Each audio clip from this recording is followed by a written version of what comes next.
Oh no, wrong.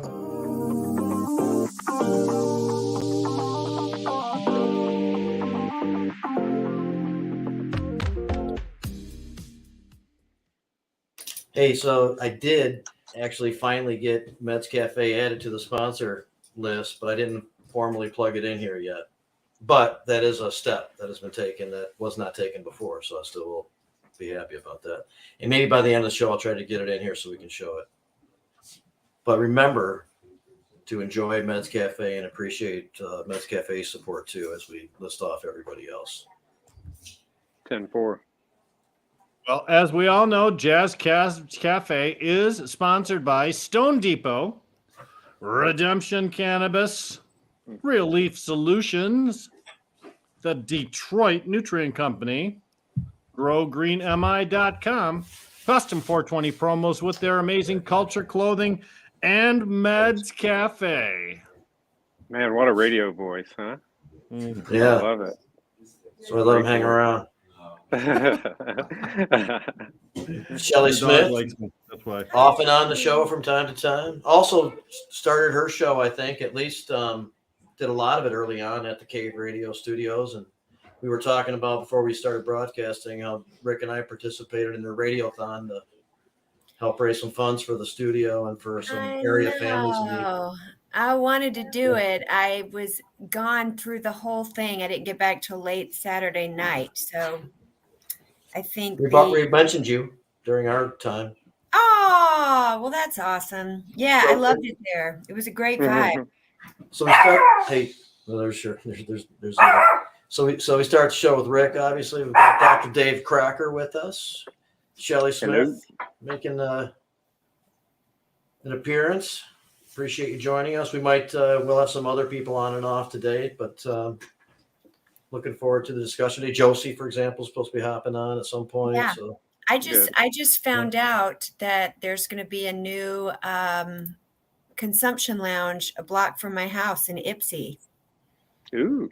Oh, very cool. Right next to the Worst Bar. They cut the Worst Bar in half, and I guess it's the same owner. Have you heard about that one right on Cross Street? I have not. I heard they're allowing consumption lounges in the micro businesses. Yeah, some of the micro businesses. If somebody could get that allowed in their township or something, that'd be a great situation. I think there's one popping up here in Kalamazoo soon, like Only Alien or something like that. But I'm excited. And I also wanted to mention that I'm in Lansing at the offices of Meds Cafe and Redemption Cannabis and is this in Covert Law? Michigan, yeah. In Michigan Cannabis attorneys, right in this building. And this is also the building that used to house the auditing company that we use for counting the ballots for Am I Legalized first run that was unsuccessful? Hush. And for the MRTMA when we did win. So that counting took place in this building. So it has a little extra historical value for that reason. Yeah. Before these guys took possession of it, this is where the company was located. So I got to, do you know Troy Dayton from ArcView? He founded. That sounds really familiar. And I know that Mark Passerini was involved in that and stuff. And I saw him this Saturday. He's like an old friend. And so I've known him so long that I forgot that he co-founded Students for Sensible Drug Policy. He co-founded, do you know what I mean? He worked forever in MAPS. He worked forever he co-founded ArcView. He did all these things that I sort of not take for granted. But I mean, when you think about how big Students for Sensible Drug Policy is now, I remember him being part of Normal in college in 94, 95 and meeting him when he was involved in Normal. So it was so interesting to see, Did you say he was involved with MAPS, the MAPS people? Yeah, he's that's an interesting group. He's done so much. He spent a few years. His job literally was talking to clergy about legalization for a while, for about 3 years. What a great job. That Yeah, sounds fun. Yeah. it's fascinating. It was, Yeah. I kind of forget sometimes because I've known him so long that he's done so much Mhm. for legalization and the business of, getting people investors and things like that. This is Jake Hammond. He's our purchaser here at Hi, Meds everyone. Cafe. Hey, Nice Jake. to see you guys. Nice to see Worked, everyone who's worked a on. full day. Yep, worked a good day. Yep. Just want to stop in, say hello. We'll have him on the show Cheers. and talk a little bit more about some of the stuff he does and how he got there. He worked with Brian at Redemption for a long time as well as Josh before doing this. So he's got some background already in this game. So Absolutely. Cool. Just want to stop in and say hello. all right. Yep. Thanks a Good to lot. see man. you. Happy New Year, everybody. Happy New Year. Well, I still talk when I'm on mute, so some things don't change. But Shelley, it's kind of amazing how many people with a national influence have actually come out of Michigan and done good things, right? I mean, you're talking about Troy, but Yeah, he's not from Michigan, but he has I forgot being so close to him that he's been at it since I met him in 1993, 94, just constantly, just working, Josh He's not- Colbert himself, yeah. also working a full day here at the offices and Hello. getting ready to hang out. Yeah, hello everybody. Yeah, I gotta take off here in a minute. Wanted to say hello. Who is She's just been a little sensitive to sudden movements. So really loud dog? Can we see Hey. the dog? yeah, well, she promised to be quiet after the broadcast started. there was no promise. I totally predicted this all the way. Rick didn't buy it. Yeah, he's but, fine. He's fine. She was mellow all day until now. She was. No, divided attention. You're paying attention to something else instead of the dog. So of course she's going to act up a little bit. That's what dogs do. They like attention. Yeah. Indeed. Yeah. Yeah, she feels comfortable here, so that's the good side. That's the good part of it. She's not timid. When I do my show on Wednesday, 420 post, Jamie Cooper's on there, and Jamie Cooper has several birds, and the birds demand attention. And every once in a Oh my while, gosh. they will sit on her shoulder and intrude on the whole broadcast. Despite the green screen, sometimes you can still see them there, and it's fun. Mhm. It's just a good time. Sure. Everybody loves pets. Doesn't matter. Do they talk? Can they repeat? Can they talk? Are they God, I talking? hope not, because we say some wicked things. But no, Oh, Not that I've Rick, ever how heard. wicked. How wicked could you It would be Well, fun. more wicked here than I am Down there. over the years. be? Yep. Well, more wicked here than we are there. That's for sure. Mhm. Jess Cabbage in our 7th season. I know Dr. Crocker had asked earlier how long we've been doing this. And Jamie rightly pointed out not only was Jess Cabbage 7th season, so we're There goes- probably I'm saying there goes Josh. We'll have him back on too. I just want to say Yeah. that. Go Oh, ahead. Dr. Crocker. Oh, I met you. Hey, how You are were- you? You were the first person I visited when I was doing the membership for MICIA in 2019. I met you Oh, I came to your building, I think, and got Fantastic. samples and all kinds of Excellent. stuff. I hope I was nice to you. Yeah, it was super nice. It was such a lovely place. It was great. Yeah.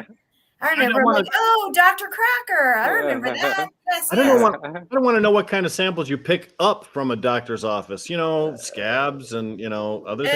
No, it That's was good. like I CBD know. lotions and wonderful Dr. stuff. Dave's like that. Solutions are great products. Yes, I know, I Dr. was Dave teasing. Solutions. Well, I have some. you're so kind. Thank you. Yeah. That's remember great. We're going to talk about some of that stuff, obviously, throughout the day here, and also some of the stuff that Josey's into. But I did attend the 51st Jokes. I know. I'm so bummed because you guys could have. You were so busy, I couldn't get your attention. You were, such a star that night. Yeah. There was no possible way was- to get past your entourage. Well, I was trying to get all the sponsors and everybody to come over because the after party was literally directly across the street. And I didn't know that any of you guys were there. And I heard cheers when I mentioned in TheoFest and stuff like that, but I finally got to watch the recording of it last night, because when I'm doing it, I'm like in a little bit of a state of panic, just that everything's going to go okay. And 50 local comedians do a joke for the first time of the new year. yeah. So 25, 2 different sets with 25 comedians each time taking turns. And it was really good. There was nothing was particularly weak, and some were just extremely awesome. Oh yeah. Kelly, you reviewed the video last night. What stood out? What was impressive? I had just forgotten about some bangers. I remember laughing, but it goes so quick that you just go joke, and because it's not one set, it's 50 people. It's hard to remember the favorites, but then just going back and realize that some people just they're just so tight, and they've just got it. They've just like nailed it. They got it down. It was so fun. Yeah. It was so fun. And plus, it almost sounded like laugh tracks. Like the laughs were really good. It must have felt good to be on the stage because the laughs were so good. It's a good sounding space. I mean, the Ark was a really cool place to do that. You could tell it was full. Yeah. And it just reminded me, like, there's a Traverse City comedy festival coming up for the first time, February, like 3rd, 2nd, 3rd, 4th, somewhere around in there. There's an Ann Arbor comedy festival coming up in March. So the comedy scene in Michigan is so rich. Like, I booked 50, I had 6 or 7 alternates, and there was at least 30 people that I would love to have on, but there's no room. And so just if anybody out there is wondering where to see comedy, the answer is everywhere, all the time. There's just ask. I mean, there's comedy in Detroit and Ferndale and Dexter and Kalamazoo and Grand Rapids and Traverse City, and there's comedians and great shows everywhere in this state, and we're so lucky. And I'm not doing any more big. I'm doing a little Supernatural Brewing is a brewery in, I think, Livonia. I'm doing that show February 2nd, the Thursday before the Traverse City Comedy Festival starts. And the Traverse City Comedy Festival, if anybody lives up there, this is the first year that's happening, and it should be really good. I know the people producing it and a lot of people in it. So if you're near that area, you should try to check out the Traverse City Comedy Festival. And then the Ann Arbor Comedy Festival is March, like 1st through the 4th, around in there. So you have that to look forward to. Also, there's comedy goes well with cannabis, by the way. Yes, it does. Yeah. Yes, it does. Oh, Monday night at Max in East Lansing. That's always going on. Max Bar in Lansing is always having a show. So, any Reads and Weeds activity lately? Yeah, I've got 2 books going, and have to schedule the recordings because I was in California for last week, and the week before was the show, and so I'm still going to try to get 2 in January, but I got to just schedule them. Really good. I've got 2 really good books to start the year with, and of course, if you're listening or you're on this panel right here and you want to read a book and talk about it, and Rick, I would still love to talk about your process for your book. I know it kind of got lost, and then you started, I think, editing it again, and then we went back and forth, and I thought somebody was helping you edit it, but I'm still curious about, like, I love having people on who are either writing a book or just to talk about it is a great thing too. So, yeah. And with fiction, you can push ahead because the facts are there, but with nonfiction, there's a lot more self-doubt about the way you're expressing things. So in my mind, it takes longer to produce nonfiction. So. Yeah. I could hear you at the end. Did you guys have trouble at the beginning? Yeah, the mic wasn't working at first, and then you could hear it pretty well after you got about halfway through your statement. So what the difference was, I don't know. I don't either. I was about to say something, but then it started sounding good. So yeah, you thought maybe it was you. Maybe you just had temporary hearing loss. We all thought it was us, but it's usually Rick. I am the root of all evil. That's true. So I know that like early on, Weeds and It's all up Reeds from there. did. Yep. Early on, Weeds and Reeds did a lot of work at the CRB radio studios, and that's where Jazz Cabbage got started. And Yeah. just to revisit, we did go back and support their 80-hour radiothon. There's a raffle that went on, and I know that there was a couple of raffle purchases during our segment. We took us a little bit to get on with the board guy didn't show up at first, and some other guy had to take his place, and we ended up with about 25 minutes, I think, on the air or something like that, maybe a half hour. Yeah. I don't know, but it was all right. Colin showed up because he was on the early shows. I Colin know. McDougal. And Yeah. we talked about you. We talked about the good interviews and in studio and call-in guests that we had while we were there, and it was cool to go over that stuff. And It was good. I miss Yeah. that crew. I miss having Zeta right there on the table in the middle. she was back. I didn't let her walk around as much. I Yeah. didn't know the board guy as well. Yeah. It was really hard for me to concentrate when I first met her. I couldn't even participate in the show because it was too much cuteness.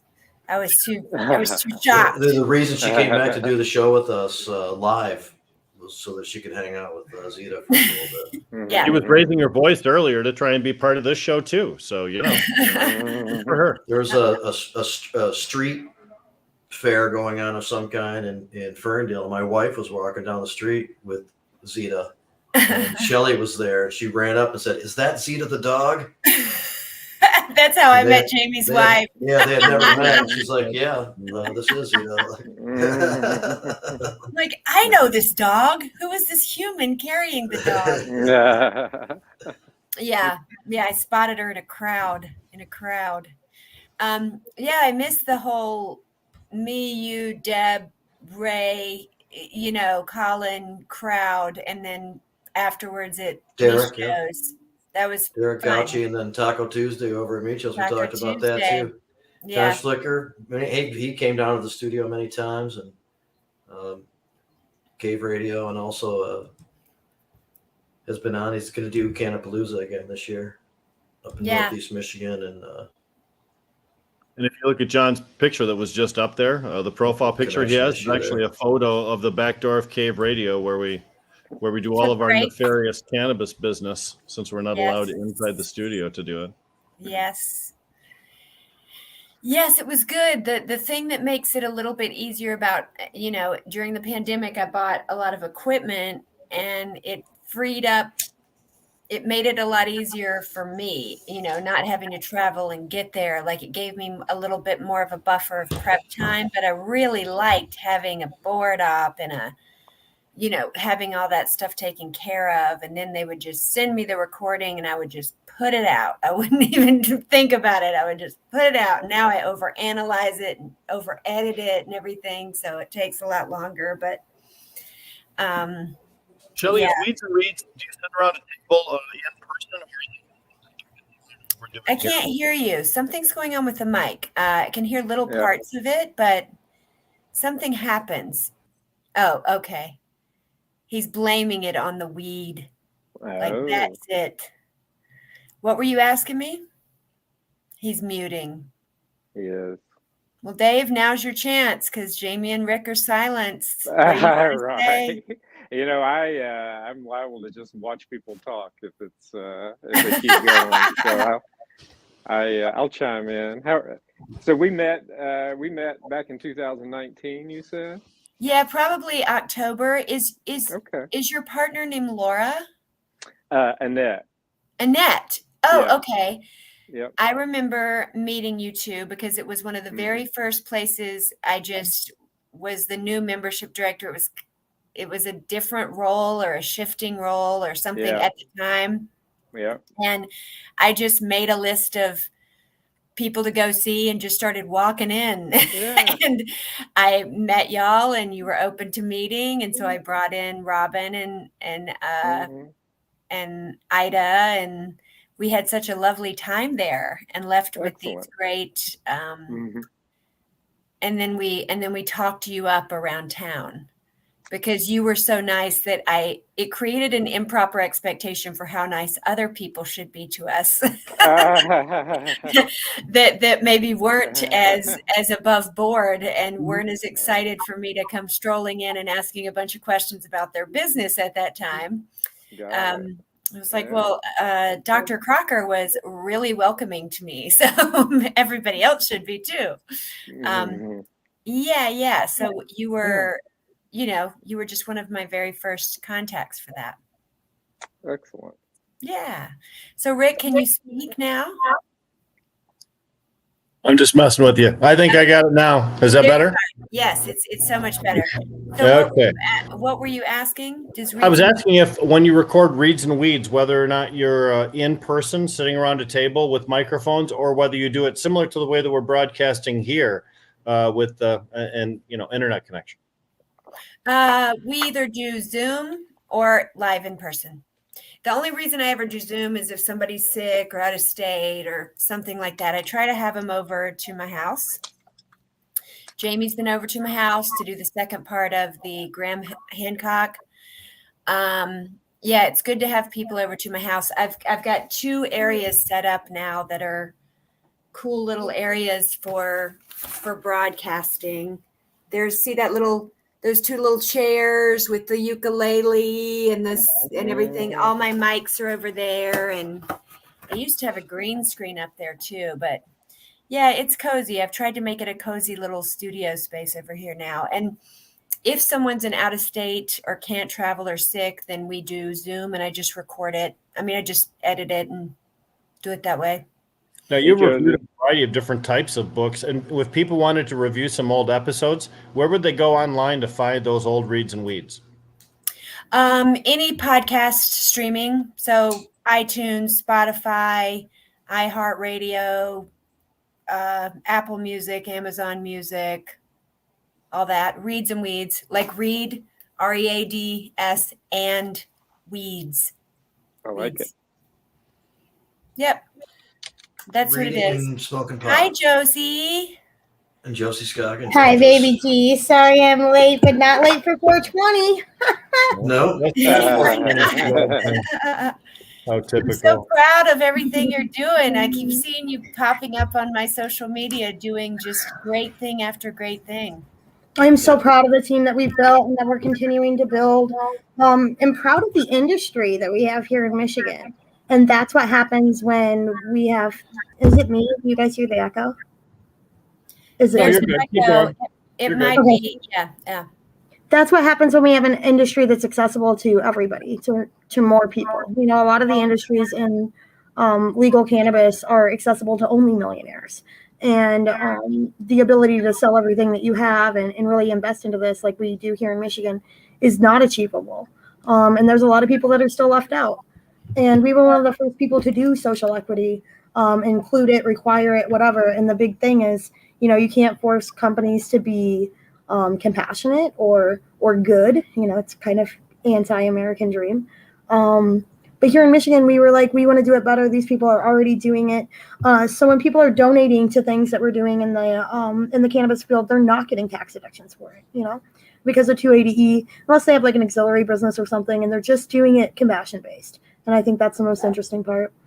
I'm so excited that Dr. Crocker is on here. Hey, Josey.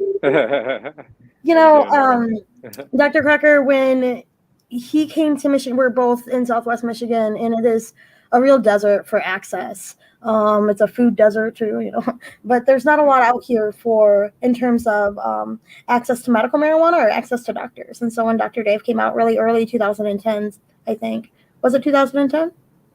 I got here late October of 2009. Man, he wanted to grow weed. He was like, it never. Yeah, I did. I love Dr. Dave so Let's much. just give him a proper introduction here and get Josey, give your description first. Throw in all the very important things about Dr. Crocker that we need to know, and we'll introduce just like him and talk a anybody little bit about what's going on. That works in cannabis, that works with cannabis. It's important to know who makes money off that kind of stuff, and the people that do that should consume. Right? They have to have some skin in the game. It's like weird smoke and mirrors thing that so many people do, where they or where they consume and hide it, and they're shameful of it. Dr. Dave has always been proud of his cannabis use. He came back to Michigan. Not only does his wife from here, but he wanted to grow cannabis. He wanted to be a caregiver. Met with John Targosky, who's a fucking goat, by the way. He's a wheelchair user. It's the first wheelchair user I'd ever seen in my whole life work a job. That's why Cannabis attorney who's now in California, but yeah. 100% of what I do comes from seeing. I didn't even know we could do that. And if you think about it, I don't know if you guys have seen a lot of people in wheelchairs working jobs, but it is not something I have a lot of representation in. So it is kind of how I ended up in the industry, and also how Dr. Dave ended up in the industry, right?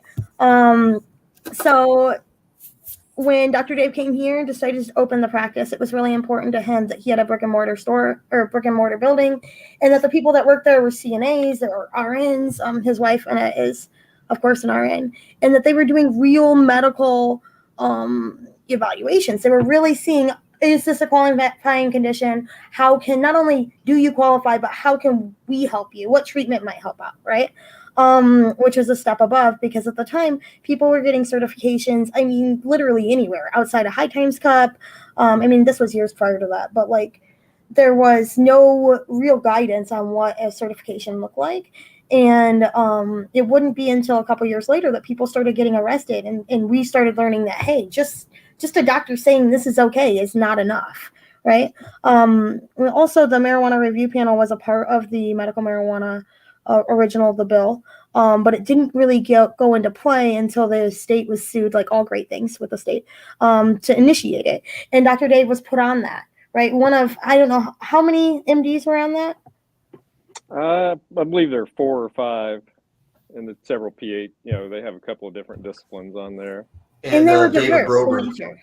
David Brober, yeah. So I would say that Dr. Dave was is always unbiased, looking at things for science, obviously, but definitely the only one with a cannabis practice, right? And he has a long background in medical. Were you a cardiac? Where did you do before this? I was an interventional radiologist for many years, and then kind of by happenstance and past interest ended up here doing this. It was all very serendipitous, actually. But I had just finished up I was getting a little older and feeling like I wanted to do something a little less strenuous and a little more meaningful, and it kind of fell into my realm of influence, if you will, very serendipitously. I feel very blessed and lucky for that. Where are you from originally? Tennessee. I'm from South Carolina. I'm from South Carolina. There you go, and I was trying to pin it down. I'm like, oh, I know this accent. I know it. Yeah, Tennessee. What area? East Tennessee. I'm a true hillbilly. Oh, right on. I spent a lot of time in Nashville in my last role. Yeah, I like Nashville as well. That's the more cosmopolitan area of Tennessee. Yeah. You know, Josey mentioned the medical marijuana review panel, but for those people who aren't familiar, that was the panel that allowed new ailments to be added to the medical marijuana program, so additional patients could qualify. And oftentimes there were a lot of disbelief among some of the PhDs and the MDs from other disciplines about the benefits of cannabis. And I know that it was a difficult fight that Dr. Crocker and Dave Brogren, big credit to Dave, had to fight those battles in order to insist that people respect the science that already existed, instead of continually suggesting we need more research and kicking the can down the road. Yeah. The panel was tough. It was a tough panel. There was, I won't mention any names, but the person that was running the meetings in the early days, we had autism come through, right, as a potential qualifying condition. And we voted on it as a group and the majority said yes, but then the person leading the meeting said, well, we don't have a quorum, so this doesn't count. And because of the rules, we can't vote on it again. So it was one of those situations where there was clearly a bias and an attempt, even within the panel in the early days, to not allow things to go through. And I think common sense prevailed. Now you point out the kind of the nonsense and people did come around, but it was autism. If I had to pick one thing that I feel like we really was a huge success for us on the panel, it would have been the autism. There were just so many people, so many mothers, so many patients that were just very passionate about it. And I tell you, the public came out and they held those folks' feet to the fire, and that's really what made the difference, I think. I love how PTSD was another big one too. Yeah, PTSD, another huge one. Yeah. they And then, did of not course, it want to opened grant up. medical marijuana status to psychological disorders of PTSD. Exactly. They were very resistant to that, believing that only chemically could cannabis have an effect on the human body, when clearly there's evidence otherwise. Exactly. And both of the people on that panel were selected by a Republican governor, Rick Snyder, at that time. If I remember correctly, is it true someone was selected by the Speaker of the House, or was that I think they were all picked by Snyder. I don't remember. I know what Dr. Lewandowski, who was the chairperson, she was actually the chief medical officer, I think, for the state at the time. I don't know how she got there, or who appointed her, but yeah, could have been her. Yeah, But they were can we probably not support. Go ahead. Can we talk a little bit about the autism thing? Because one of the denials, one of the reasons that somebody, I don't remember who it was specifically, said that they didn't support this was because then children would be using cannabis, right? And two issues with this. One, children with autism grow up to be adults with autism, right? Or on the spectrum. That is one issue. And then second of all, we voted very clearly. So 63% voted very clearly to allow minor patients, myself included, not in the vote, but as a minor patient, to consume cannabis, right? Yeah. And so it was this big, was a lesson for me as a teenager, and what I had thought was a clear win, right? It was obvious. There were so many kids also with autism who were being treated with cannabis for other disorders, like seizures, for example. And so they were like, yes, I got him certified for seizures, and it helps with his seizures, but it really helps with his autism, with his outbursts or sensory orders or something like that. And I worked at Dr. Dave's office for a little while, and it was my favorite job. Don't tell Ryan. And when we worked there and we had somebody come in that was on the spectrum, something that I cherish very much is that Dr. Dave and that would be very consistent with the rules, which is we want to have them in at the end of day or in the beginning of the day so we can keep the lights off, or we can create an environment that is comfortable for them. Because at the time you couldn't do telehealth. And really just getting a certification meant very little. You needed the doctor to back that up and say, yes, not only did I review this, but I reviewed it in a way, I reviewed medical records. I also independently met with this patient and decided, this on my own. And here's the ways, not only do I believe cannabis could be effective, but I've seen it be effective, right? And that is one of my favorite things about Dr. Crocker is when all of our friends were getting rated and they were going to their doctors and they were like, hey, I've been having seizures for 20 years. This has been helpful. Can you go tell anybody that you certified me? They would say no. And you paid this guy like $300. And every time anyone went to Dr. Crocker, he would be like, yes, that's what you came to me for. I am your doctor. And it also isn't a fly-by-night business. It's not a place where you can just come up and have some, I don't know, clear and obvious ailment but not documented and make it through the process. Well, again, I appreciate your vote of confidence, Josey, very much. Back to the autism thing, if I may, for just a moment. I think in the beginning, a lot of people, when they think about marijuana in children, they think about the developing brain. So people that were kind of against marijuana to begin with, as soon as you mention the idea of giving cannabis to children, they jump on that and they stick to that. And what I've found, particularly among the autistic patients, young autistic patients, is it actually opens them up, right? They communicate better with family members. They bond better with their family members. A lot of them are able to get into school and socialize where they weren't before. And I think a lot of it comes from a little bit of a misunderstanding about what autism is. A lot of people think of an autistic person as being sort of shut out, right? Almost insensitive to what's going on, maybe insensitive to other people's emotions and things like that, where the reality is exactly the opposite. Autistic people are highly sensitive to the point where the shutting down is actually a survival mechanism when the world gets too stimulating, is they Yeah, you know like overload. they Yeah. overload and they close down. And what we found, or what I found among our patients, is that the cannabis acts as a little bit of a filter, right? Like it does for a lot of folks. And it takes a very rowdy, overstimulating world, and it makes it tolerable and more enjoyable for them. And then they interact with it more. And I've seen really good things among autistic children as far as their becoming more socialized and being more interactive and all that. And I just think it was probably our biggest victory, in my view. I mean, there were a lot of good victories on the panel, but I think that was it. Was this? Because autism was successful the second time around. We talked about how the first petition Right. was voted on and then was rejected by the leader. Second time Right. around, because of public support, autism was approved and then signed into law by the governor. Go ahead, Josey.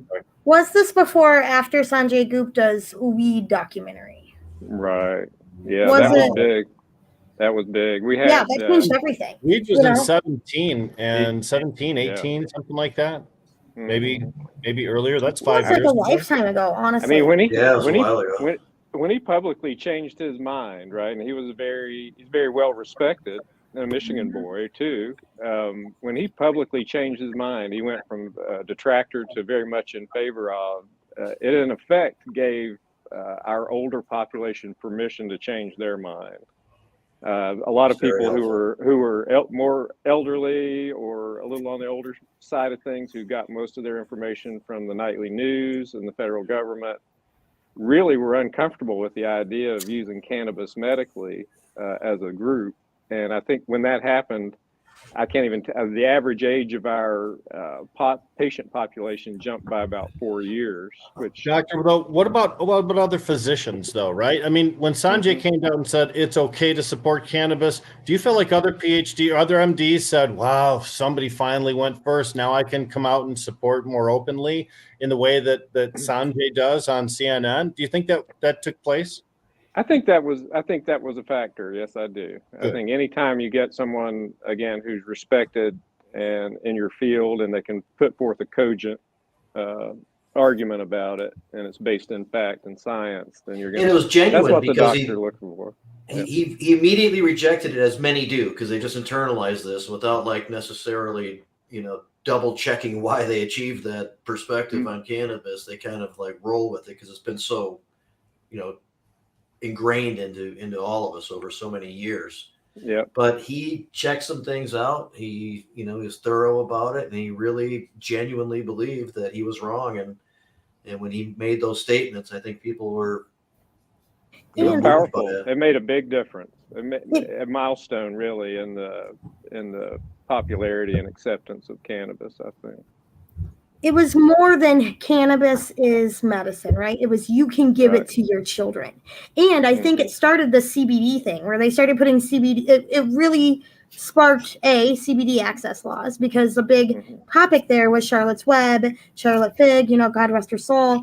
And I think this is probably controversial, but I think it would be impossible to legalize cannabis without Sanjay Gupta, Charlotte Fig, this whole documentary, or without being able to utilize children, minor patients, as a way to do so, right? We wouldn't have had dispensaries, or the big argument for after the Crothers decision on legalizing oil was, what do you want these kids to do? Fucking smoke weed? I don't understand. Moms get shit done, Yes. like They do. Moms get shit done. Like I remember they those do. early Women Grow meetings, and there would be a mom there who was just like, I moved my child from this state to that state. I went to the Capitol. Like when it comes down to, I'm going to heal my child or be arrested, and they're like, well, I'll do both, whatever, speaking of that, I saw Amy Carter today. Oh. And she shared with me, I think it's been posted on, social media, but her son with autism used to have just a really tough time. Yeah. Now a few years in, gave a message. He's in part in this scenario in which he had this doctor for many years who was very aware of how cannabis was helping him a lot. And Jaden's Law, which was a introduced bill in last session, was about allowing kids to get cannabis distributed to them like all other medications. And you can't smoke it, but it would be like a capsule or, you know, or something like that. Mhm.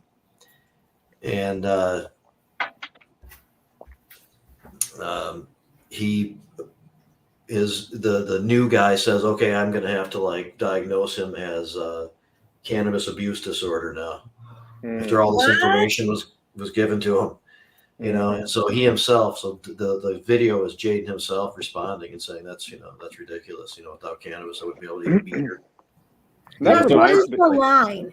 What's the line between I'm using cannabis medically and Well, I have a disorder? I have a cannabis They- use disorder. You know, I'm if Amy thinking- comes on, I'll let her talk about it. But there was like, you know, because they're using too much cannabis. I'm like, based on what? You know, what's too much? But Right. then, Doc, as a physician, how do you make that decision? well, I just want to say, even CPS agreed that you know, that's up to the parent. So like in this case, Yeah. anyway, that was the proper decision. But Yeah. but go ahead.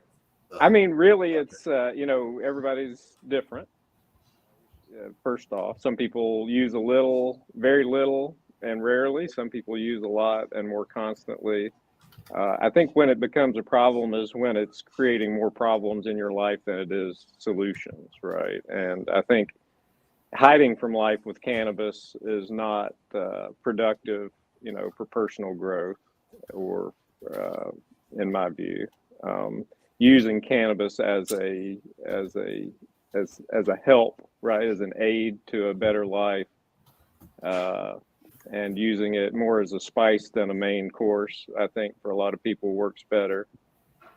Frankly, a lot of the people that benefit the most in our practice, particularly for pain, really don't, you know, you have to realize that pain is a normal part of being human, psychological and physical, right? And one of the things that I've noticed among our patients and cannabis users is they tend to gravitate toward that kind of mind, body, spirit, full person type of approach to their health.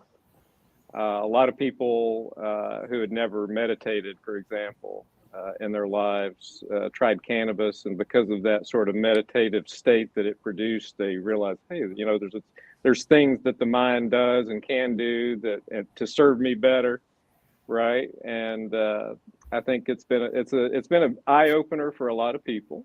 It's been a great long-term medication treatment for a lot of people, and clearly there are folks that you know, that use it as a way to hide from the world. I don't see that, you know, that often, and those are people that are hurting for various other reasons. I think And better passing cannabis to do that with than many other substances. and better cannabis to do Yeah. that with than to sit and stew and get angry and do bad things, right? Regarding cannabis use disorder, though, do you believe the doctors are automatically diagnosing people with cannabis use disorder anytime they find them using cannabis, or especially minors? Anytime a minor has cannabis use, they just automatically decide it's cannabis use disorder because that's what it says in the. It doesn't sound very scientific. This was even No, after and giving that all is- the information, you know.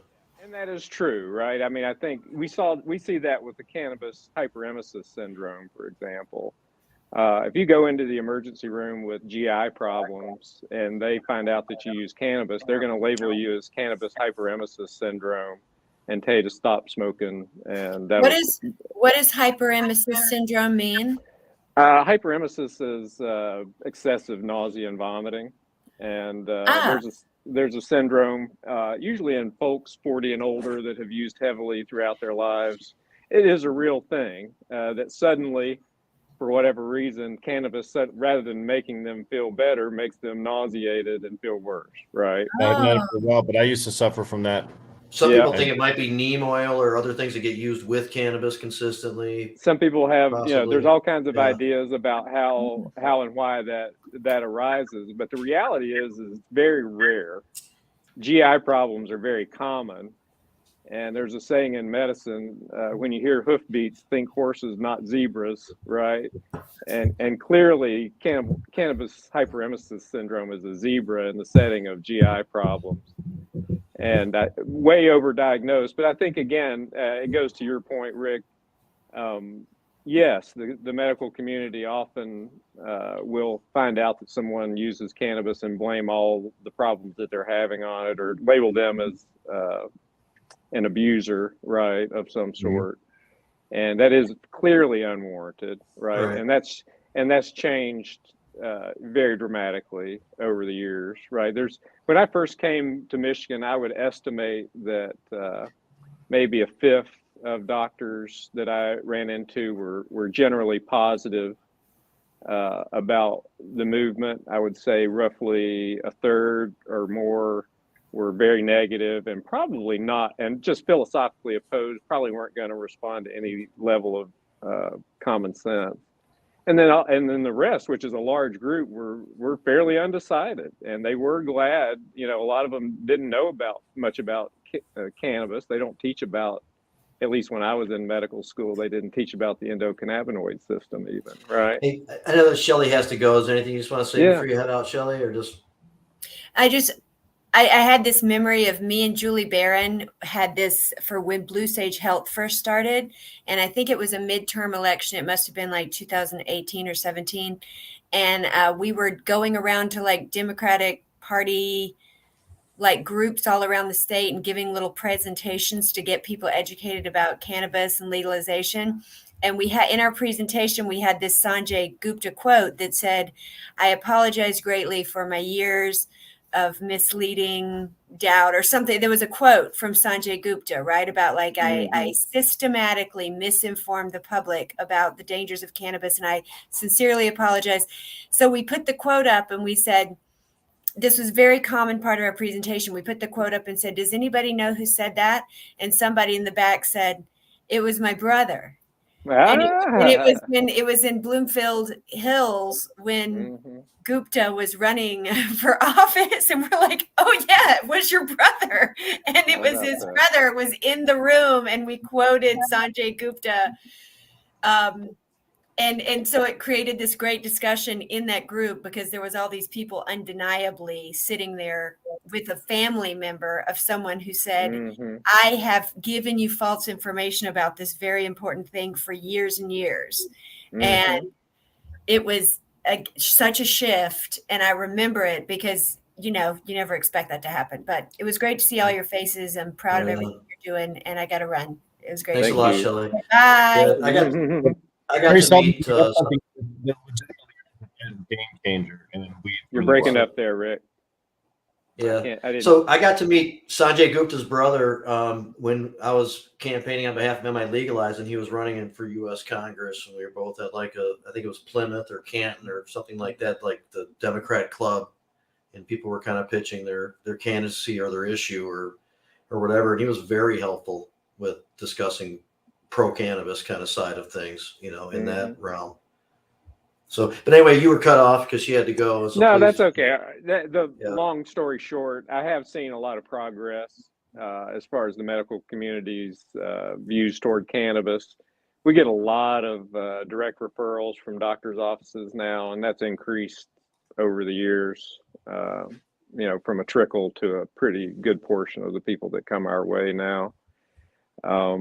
I noticed you said a third opposed in a group of scientists like that, group of doctors, were people that have had to at least, you know, thought about things in a particular way in order to, you know, achieve academically where they got, you know, and based on where we have been over the years, that's really not, I don't like that, but that's not horrible. That's a little bit. It's better. It's way better than it was. Right. And it's, you know, and ultimately it's going to follow public opinion. The public's not stupid. And we've seen, you know, the public opinion about cannabis has obviously been on a steep rise for the last 20 years, particularly the last 15 years. And, you know, now a clear majority of the people in the country think that medical cannabis and even recreational cannabis is a good idea.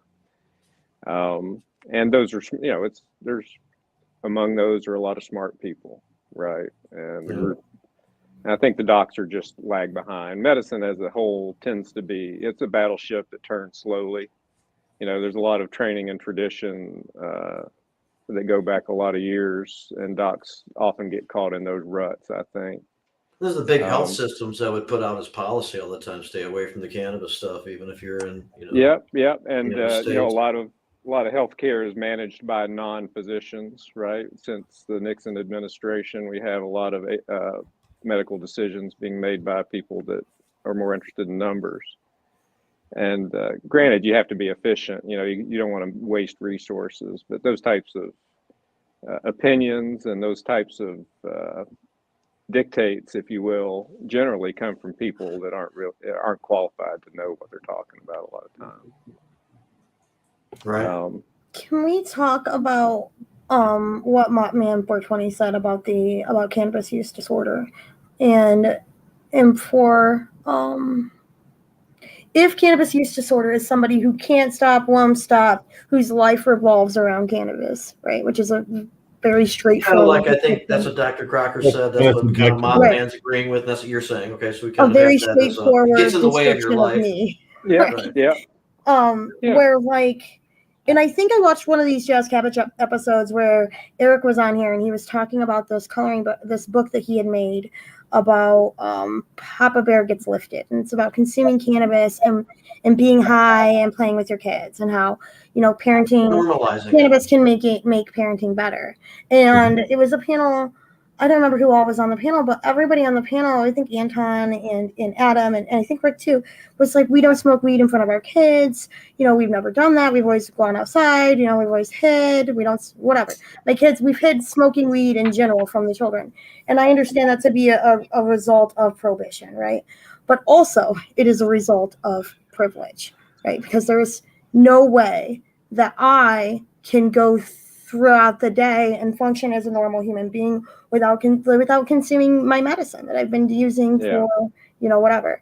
And so how can where is the line, right? Where if my whole job revolves around cannabis, I will not go places if I can't smoke weed there or outside of it. Right. You know, if I have to smoke to get out of bed in the morning, where is is it just, at what point do I run into the wrong doctor and then I also have cannabis use disorder? Well, and again, I think that's the ticket, right? If you had the opinion of the doctor will largely determine how it's written in the chart. But then that is in your chart that's in your medical records, right? It is, and that's you know, that's a problem, right? It is a problem because the insurance companies see that, you know, it can affect your ability to get insurance or affect your insurance rates and things like that as well. And one subjective decision by one person over your entire life in the house can affect the whole thing. It can have a huge impact, right? Yeah, so what I don't know if you. It does have a big impact, right? Just the ability to feel protected, to have access, right? And that's what, in the beginning when Dr. Dave got here in 2009, here in Kalamazoo, West Michigan, I think, how long did it take you guys to get an official building? It only took about a year, a little bit less actually. I think we moved into here April Fool's Day on 2010, and I started seeing patients in October of 2009. It was quite a day because we had gotten a lot of publicity about opening up. So we opened the clinic. Our phones weren't working right. We had 1 million media outlets cruising around and trying to ask questions. One of the guys from the TV station helped us fix our phone system. It was a circus that first day. I was surprised and overwhelmed by the interest that it generated. And frankly, when I first started, I don't know if y'all remember John Targowski or not, but he was and he's an attorney, obviously, who was played a big role in writing some of the legislation and stuff that turned into the eventually became the program, as I understand. I think he's back out in California now. But when I came to town, I went to John, and I just wanted to know more about, you know, the laws surrounding caregiving and things like that. And he's like, "Yeah, you're a doc and you believe in this?" I'm like, "Yeah." He's like, "You know, you need to open a practice." So I'm going to give him credit for stimulating that, getting this whole ball rolling for me, because it couldn't have been farther from my mind when I walked in the door to talk to him. That's my favorite part of Doc's whole story. He's like a very sought after doctor in his field in Florida. People like wait months to have like an appointment with him. He believes in cannabis. He thinks people should have medical marijuana. And he came here to grow weed. And he did so much research. This is also a great part. In 2009, he did so much research. He wanted to grow cannabis somewhere. He wanted to go to the best place. Where is the best cannabis industry? Where is it going to be? He did so much research, and Doc has got an analytical mind, right? And he decided that Michigan has the best cannabis laws, and it can only get better from here. And boy, was he fucking right. Look at this. Look where we are. And what an empire, you've built over there. I'm going to do this at the risk of sounding gushy, but Josey spends a lot of time building a lot of other people up. And everybody here has probably known Josey as long as I have, or close to as long. And for the folks in the audience that haven't met or don't know Josey, she is an incredibly inspirational person. She was born with a physical disability, if you want to put it that way. It hasn't been for her. That would keep most people in bed and depressed, and frankly, a lot of them would be gone by now, because they wouldn't have, if you don't get out and do things, you dwindle. And she is truly one of the most inspirational people that I have met in my, as a patient and as a friend. Her energy and her compassion are tremendous. She gets more done than three people than three athletes could. I mean, I'm amazed and grateful, and she keeps going. She's not, Josey's been going at this for a long time, and you can see the passion that's still there. And she loves helping people. We get the whole, gosh, I can't remember, not sons and daughters, but Daughters United, yeah. What's it called, Josey? It's Sons and Daughters United. Sons and Daughters, Glenn. Doc has been, since we launched Sons and Daughters, we've been sending minor patients and other patients that can't afford to get their medical marijuana license through Doc. And he has given us an incredible discount. And it has been especially helpful over the last, year or two, since we've been able to do telehealth. And things have been more accessible, right? Because, 40% of our population lives on the east side, and it's very hard to get people to Kalamazoo. And I'm like, but you don't understand, the legitimacy of your card, matters.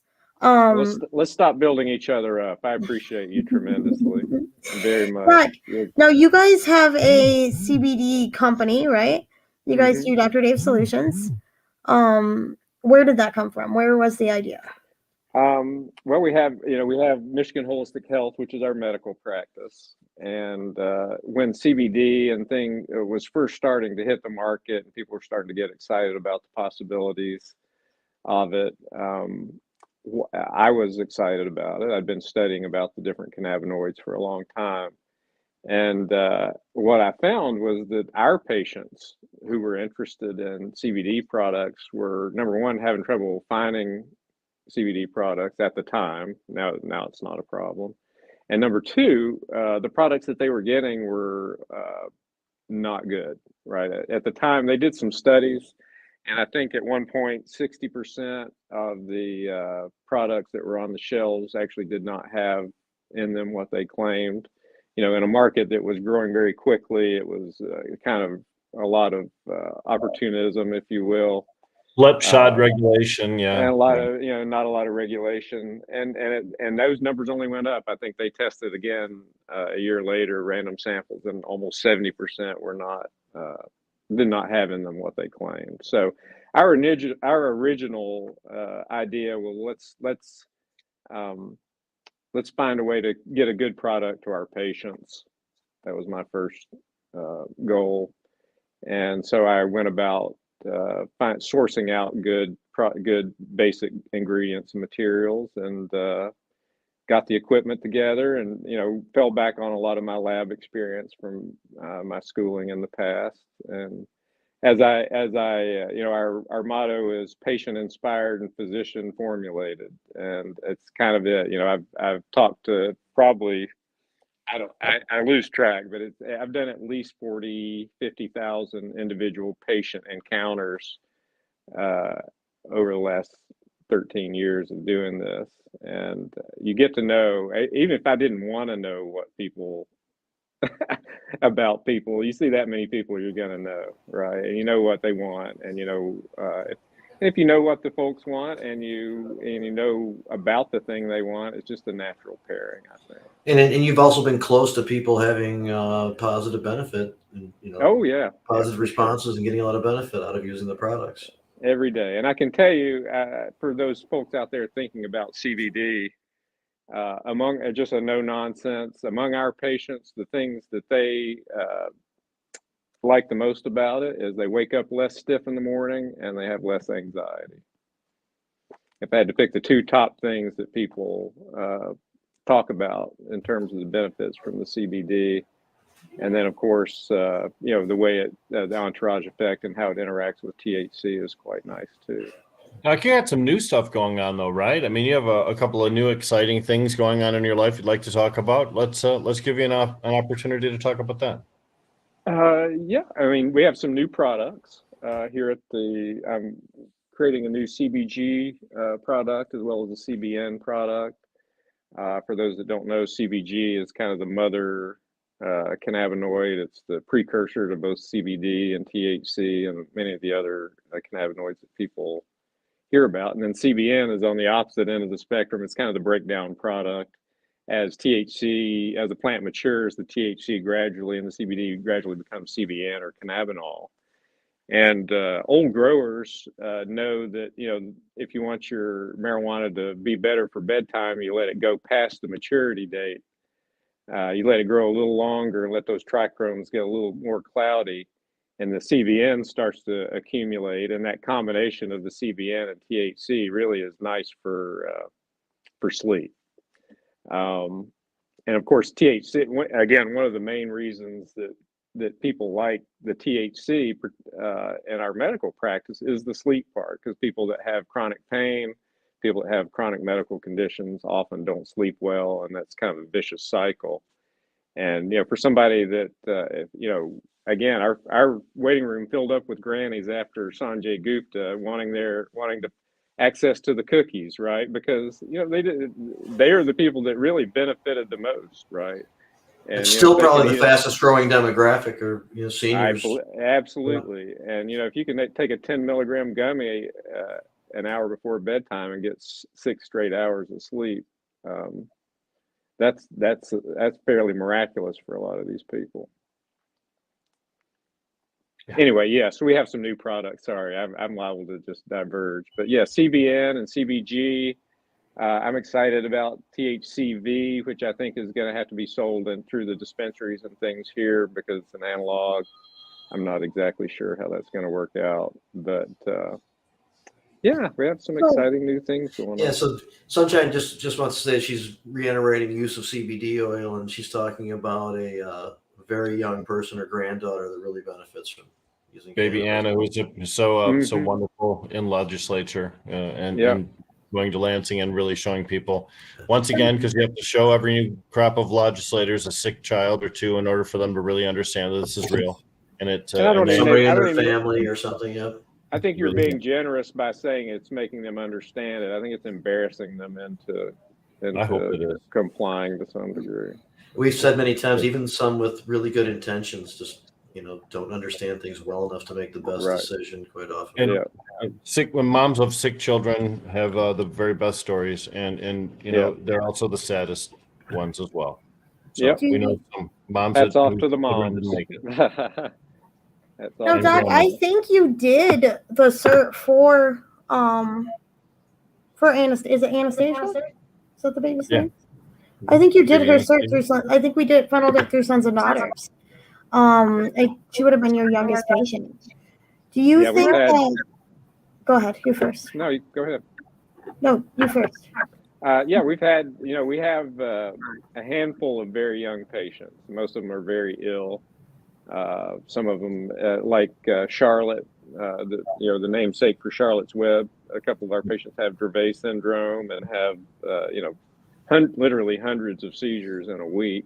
And it requires two doctors to do a recommendation. Yeah, it requires two physicians. The minors that we have in our practice are, the threshold is higher because, I do think that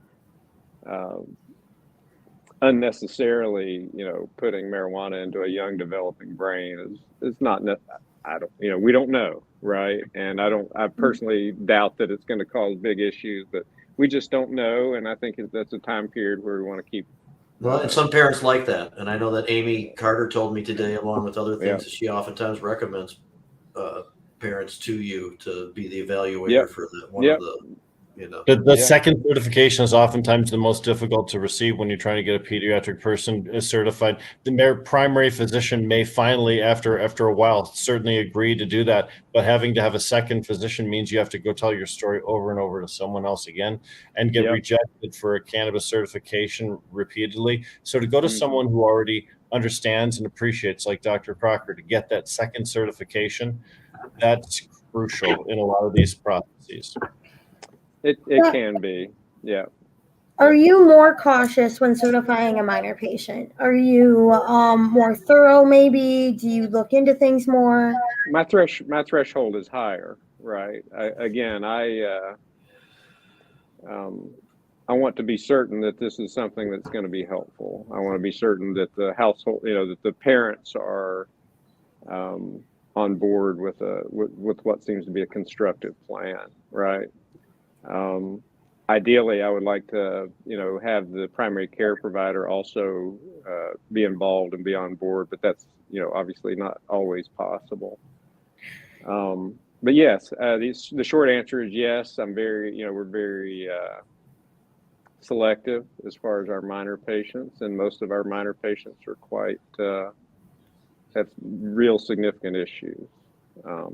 Chronic pain is a qualifying condition in the program, and almost every adult has chronic pain of some sort. So in a way, when not severe chronic pain, but when we approved chronic pain that didn't have to be severe, it really was inclusive of almost everybody that wanted to use it in the adult world. Which I think is a good thing, right? Certainly there's named ailments, but chronic pain is one way that people who have suffered accidents or have workplace injuries would be able to qualify for medical marijuana use, as opposed to just having something as it qualified as an illness or an ailment. And that condition was intended to cover a lot of ground, even according to the MPP, people from MPP who covered a drafted lot it of will say ground, that. right?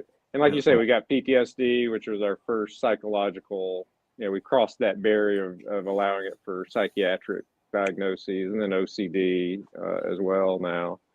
But if you don't mind, while we're on the topic, because I don't want to forget, one thing I did wanted to bring up is I'm getting a lot of feedback from patients now that they can't find medical dispensaries anymore.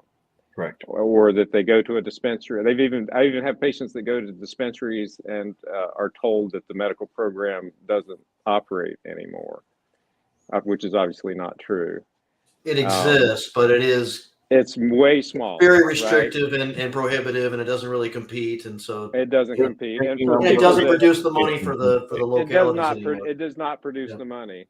However, I can tell you there are a large contingent of people out there, medical and otherwise, that would really appreciate a dispensary that took medical cannabis seriously. Absolutely. And put in a sincere effort to create products that are geared toward the medical and side. have people there with information to help people through that. And have people there with information. If there's any billionaires out there looking for a niche, there's 1,000,001 recreational dispensaries out there, and there's a bunch of folks that would really like to have something.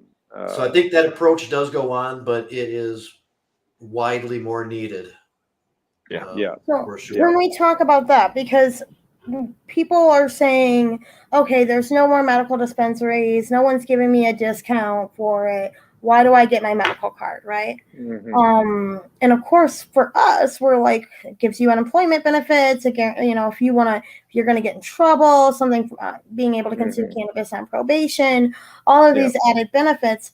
But we know, and maybe the viewers don't know, having the card is only one element, right? Having your doctor come behind that card and say, yes, I certified this. Yes, I believe this. That is necessary regardless, no matter what in court, right? Yep. No, and that's a big part of it, right? We have patients that have active cards that need help in court, and they can't, you know, they're the person who gave them the card or wrote the, you know, certification for them can't or won't back them up. Yeah. And that drives me nuts, Dr. Dave, because it's like, okay, dude, I gave you 100. Okay, two things here. One, you know, I'm sorry that your cert you got outside a High Times cup isn't legitimate, dog. My bad. Right. But also, we're not attorneys. We're the general public. That's not fair. And by that, Josey, you mean he gives a thorough evaluation if he feels comfortable going to bat. Right. I mean, Dr. Davis denied people before. I've worked there. We do. Yeah, we're very kind. You know, we operate like a medical practice, and it's a real doctor's office. Yeah. And we want to. We didn't want to be closed down, right? We wanted to be able to keep doing what we're doing. I have to move because I have to charge. And that's always legitimate, but there was a time in which that showed up in terms of how the courts would treat doctors and these cases. Absolutely. And then even today, there are still. I just think it's a money grab. It's one of the worst things because it puts people in real danger of losing everything, losing their kids, losing their jobs, losing their livelihoods, and they're just collecting. I mean. Famously, we all know Dr. Proctor, love the hell out of him. He's a great dude, responsible for lots of people getting cannabis certifications at a good price. But the price that people ultimately paid was denials, right? Right. Was having to go back through that process, or worse, jail time. They're saying, hey, I'm growing all this cannabis because my patient needs it. Here it is. And the patient's doctor can't show up. Meanwhile, you paid them $350 freaking dollars.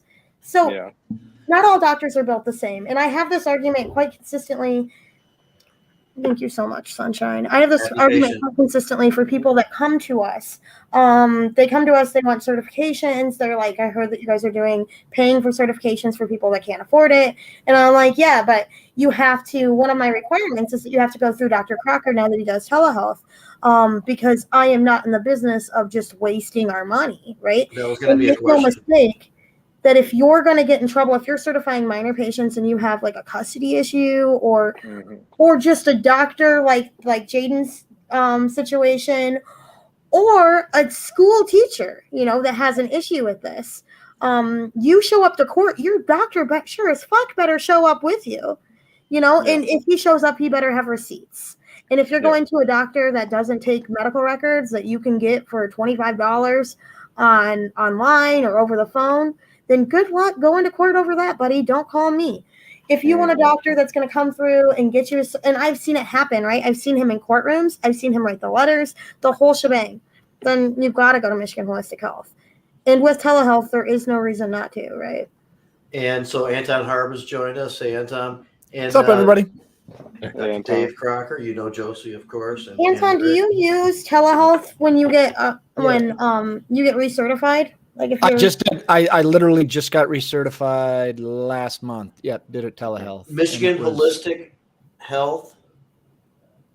For I did not know. I used no. I'm just wondering. Just want to get the site ready, the contact information correct. Michigan Holistic Health.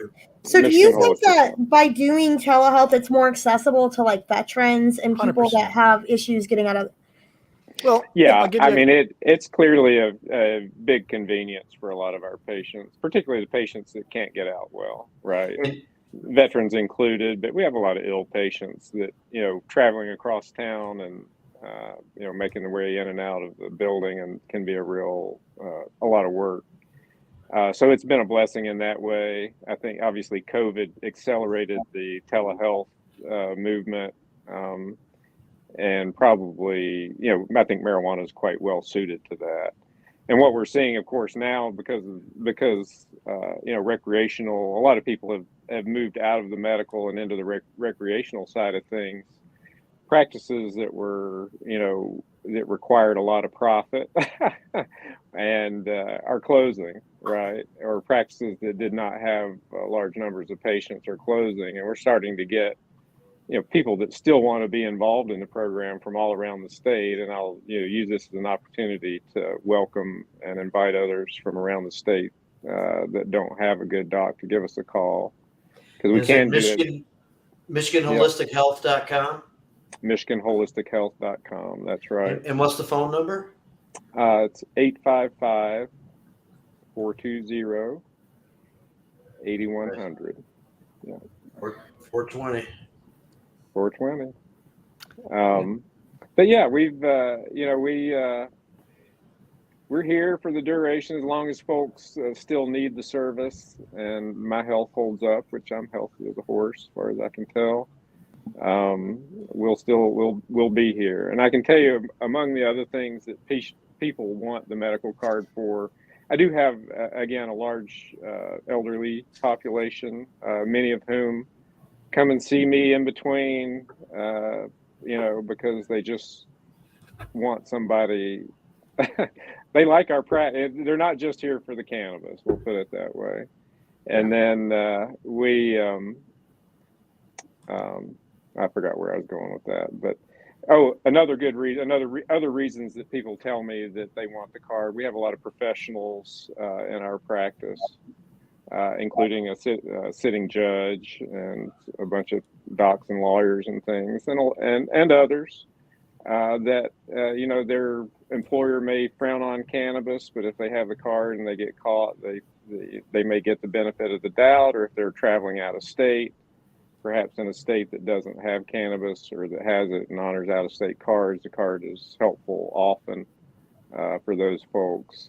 I do think that the caregiver system was a big draw to being involved on the medical side. But I think with prices where they are now, a lot of caregivers are giving up or moving into the corporate side of things. Mm-hmm. And that's another topic. I mean, I don't know what you guys think about it, but the prices they can't stay this low, can they? I mean, I feel bad. I really feel bad for the growers. They can get lower. I feel really bad for the growers, and I know the farmers get screwed in the end no matter what, usually, but I really hate it. I mean, as a consumer, it's like Candyland, but as for somebody that's concerned about the people in the industry, I'm a little worried about it. Today I posted a story on Facebook about a recent closure of the Flourish store in Battle Creek, and it was the fifth cannabis retailer to fail. And I'm sorry, Big Rapids. My apologies. Thank you, Jamie. In Big Rapids, yes. So that's the fifth cannabis retail store to fail in that town. That's a real bellwether. It's a real thing, right? This is not an industry for the faint of heart.